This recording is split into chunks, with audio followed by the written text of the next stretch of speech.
what we aren't doing is usually not a new thing to us. It's just something that we refuse to do. And I want to encourage you tonight, those of you who are feeling a pull or call from God, that you trust Him and step out on His word. Yes, sir. We are all in need of something, but are we really willing to do what it takes to get it? Are we willing to step out of our comfort zone? Are we willing to step outside of what we've always known and do a new thing for the Lord? Come on now. Are we willing to trust Him and believe that He's who He says He is? Yes, sir. And that He'll do what He said He would do? Yes, sir. I found out, Brown, that trusting God means not knowing exactly what, when, and where God is going to work it out, but knowing that if God said it, we can believe it, and that should be enough for us. Yeah. Getting something we never had means doing something we've never done, and usually the answer is right in front of us. Yeah, y'all not gonna like this part. If you're finding out that there's always more month than there is money, maybe, just maybe, it's because you're not giving God what He's asked of you. As a matter of fact, I have one deacon who says it's not yours anyhow. God gave it to you, and He only asked you for a portion of it back. And I can promise you that if you would trust God, He got what? Yes, and give Him the portion that He has set out for Himself, that things will be better for you. I didn't make it up. I know y'all put it on the pastor. Pastor said we ought to pay 10%. No, the Bible says in Malachi 3 and 10, bring ye all the tithes into the storehouse, that there may be meat in mine house.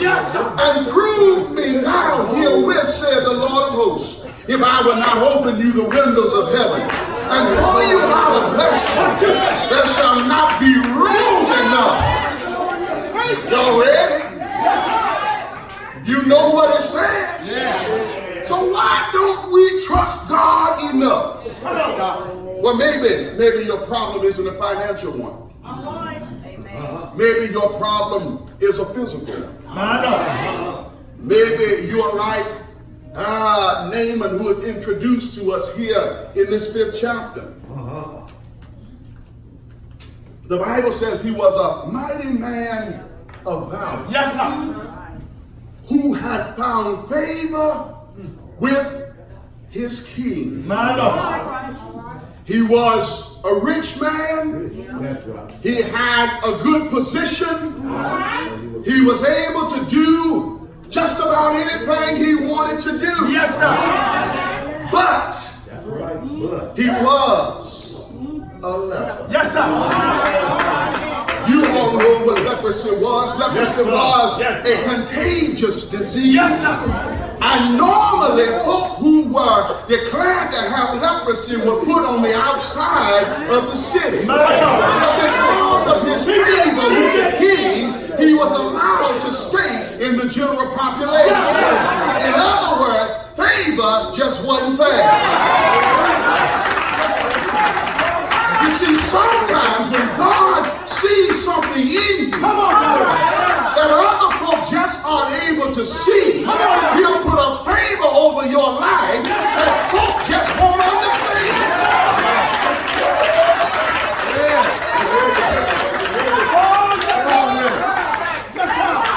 But favor comes with a price. Because to whom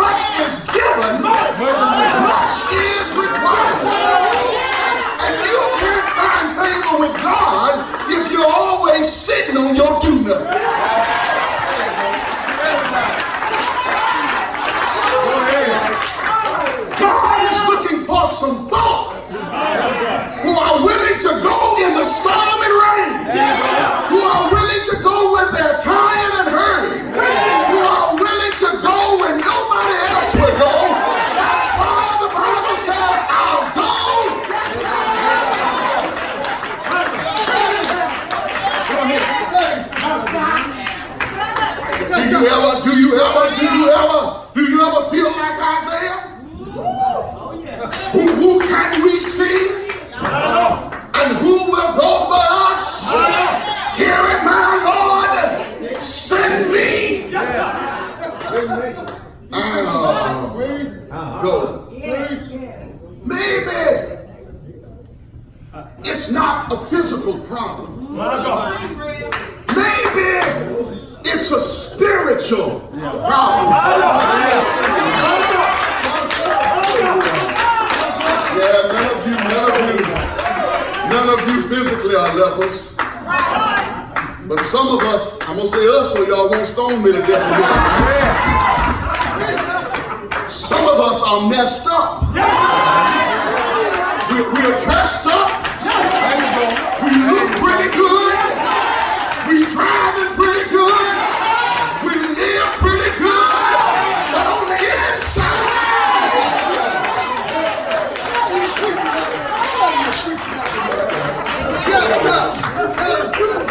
we're torn up. Smiling in both face. And our pillows are constantly wet with tears. Because of all of the mess. So I don't know if it's a physical thing. I don't know if it's a financial thing. I don't know if it's a spiritual thing. But I do know that every one of us is dealing with something. Yeah.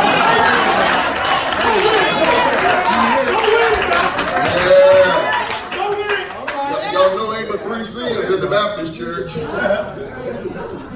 They got quiet so they can hear. Ain't but 3 sins in the Baptist church. Drinking, lying, and fornicating.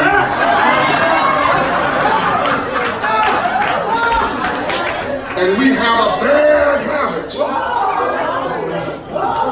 When folk don't sin like we sin. There you go. It amazes me, saints. I'm not saying don't send me to hell, but you going to heaven anyhow.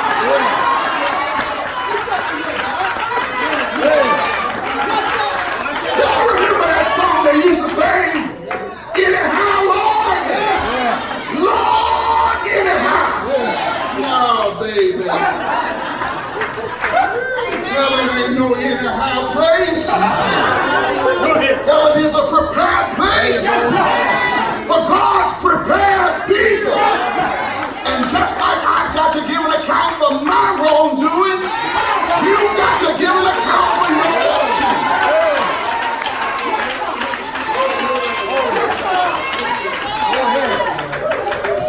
The Bible says, on one of their conquests, they brought back this little Israelite girl. And when Naaman's affliction is made public, the little girl who has faith in God says, if he was in Israel, he could go to the prophet and the prophet could heal him. Yes, sir. Teach it. Teach it. He gets word from his king. Yes, sir. You go to Israel. Because if there's help for you in Israel, that's where you need to be. Most of the time, we want help to come to us.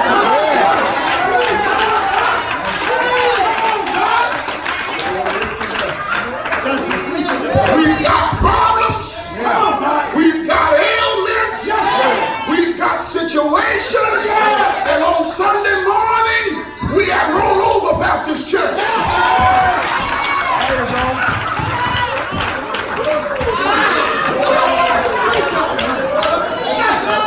Talking about it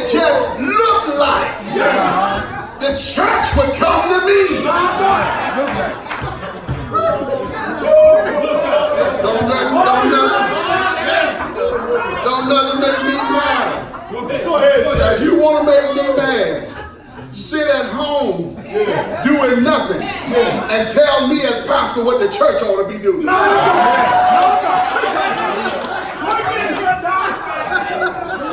Make me wonder if you really know who the church is. That's why we got beautiful buildings and ugly churches.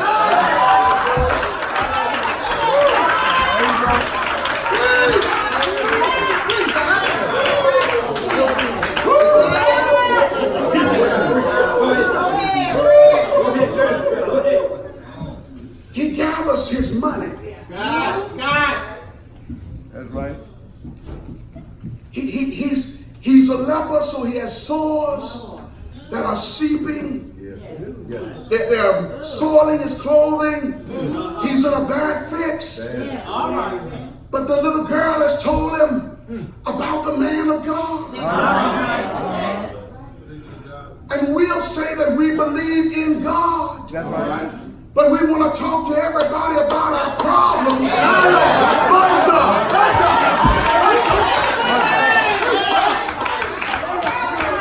He's got his money. He's got his changes of clothing.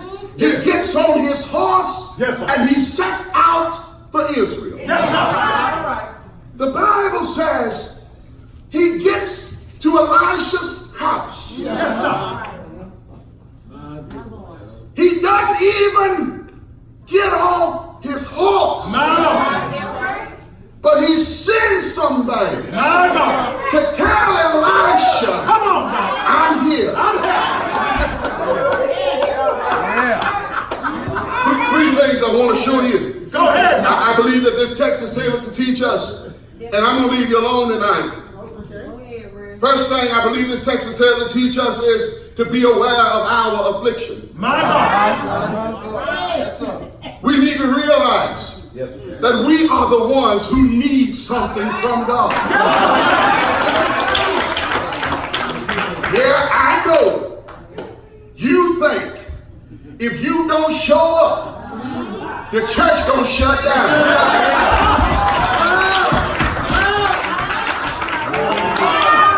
I know your grandmama bought that pew.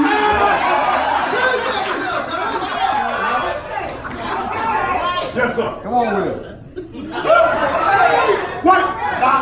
I know granddaddy put the first brick on the building. But I can promise you, if you think the church can't roll on without you, mess around and die.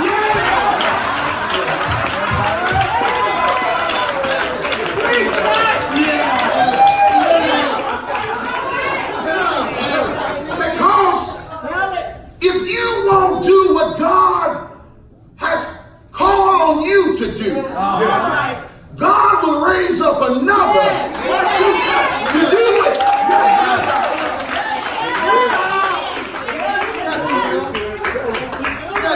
Realize that we are the ones who need something from God. It's right there in verse 1. You hadn't torn it out. It said he was a commander of the army, king of Syria, a great man with the master, and high in favor, because by him the Lord had given victory to Syria. He was a mighty man of valor, but he was a leper. Be aware of your affliction, whatever your affliction is, and you know better than anybody what it is that you're dealing with. But we need to be aware and realize that we are the ones who need something from God. Secondly, you need to be aware of your arrogant approach. I told you, when he got there, he wanted Elisha to come out. See, some of us can't do anything without a big show.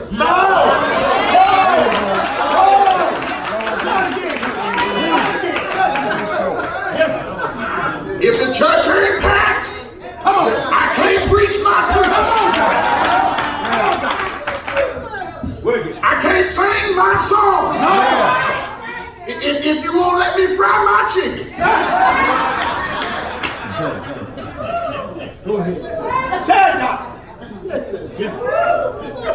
He gets there. He doesn't even get off the horse. And he gets angry when the man of God didn't come to him. Surely I thought he'd come out to me.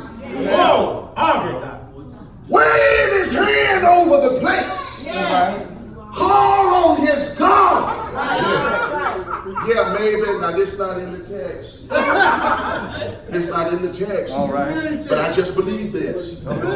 Maybe he had heard about Elijah. My God. On Mount Carmel. Mount Carmel. Come on, Doctor. Maybe he had heard that when Elijah thought he was the only prophet of God left, Oh, Lord have mercy. who was there, and those 450 prophets, he said, I tell you what we'll do. You take a bull, cut it up, fix it on the altar. I'll take the bull and fix it on the altar. You call on your God, I'll call on my God. And whoever answers by fire, him will we serve. Maybe he heard that all day long they stood out there hollering, there! Oh, there!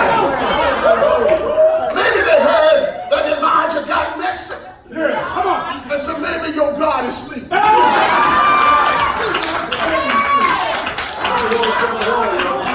Maybe he's gone on a journey. Why don't you call him a little louder? And I can see them fools hollering even louder. There!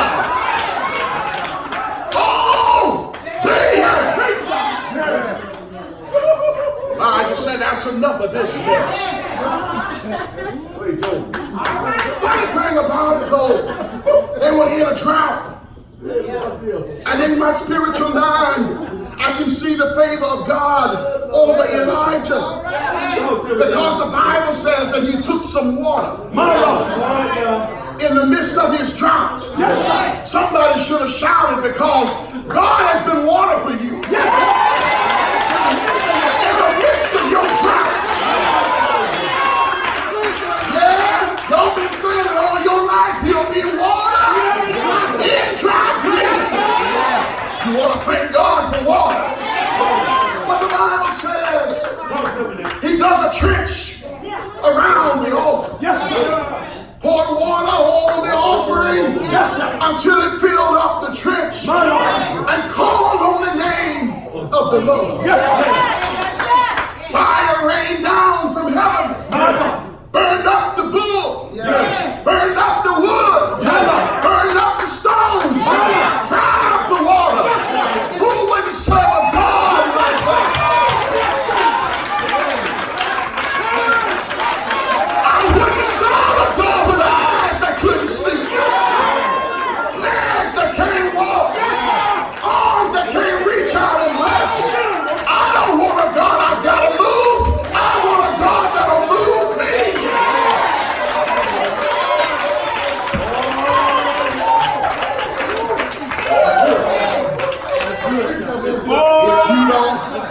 If you don't feel him every now and then, you better check your connection.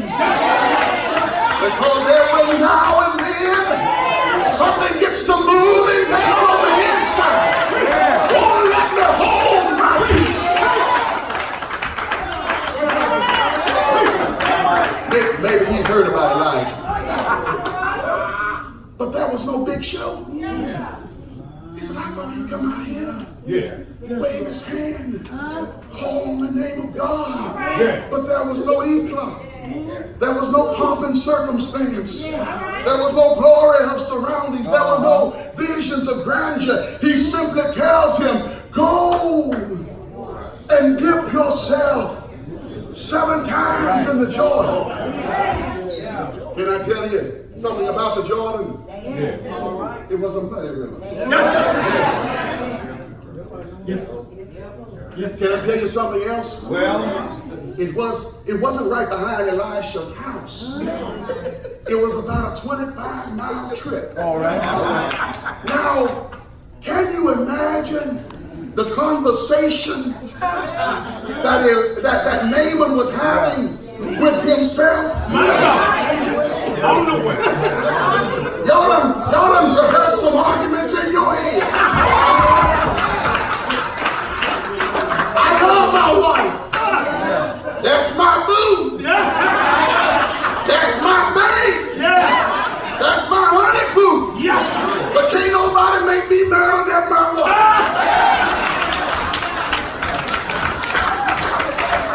And there have been some times I'll be driving home, be rehearsing the argument. If she say this,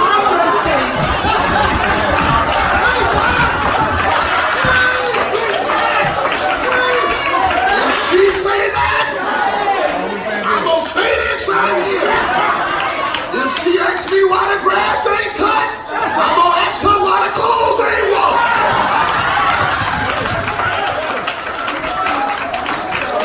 Can you imagine a 25-mile trip on horseback? How many times the devil told him, don't go?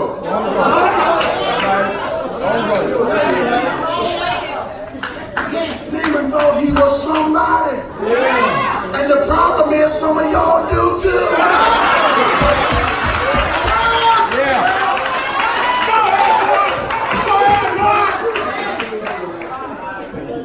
Not only did he say, I thought he'd come out to me, but when he says, don't dip yourself in the Jordan, he says, wait a minute. The Jordan is nasty. He said, what about the Abana and the Pharpar River? Those beautiful rivers over in Damascus. He said, can't I go back there? See, some of y'all.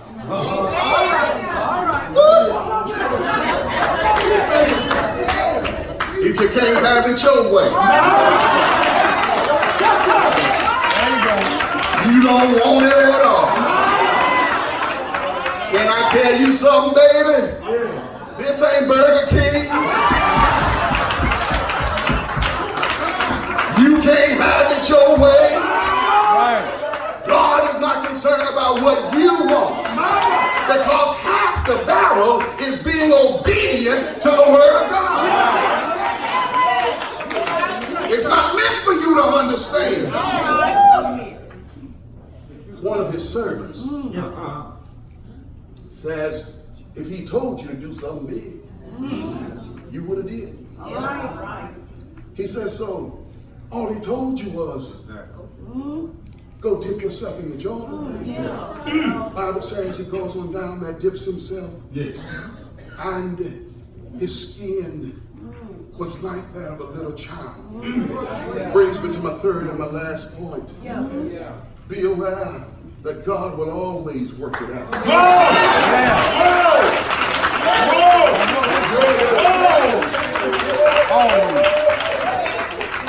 If you do what God has commanded you to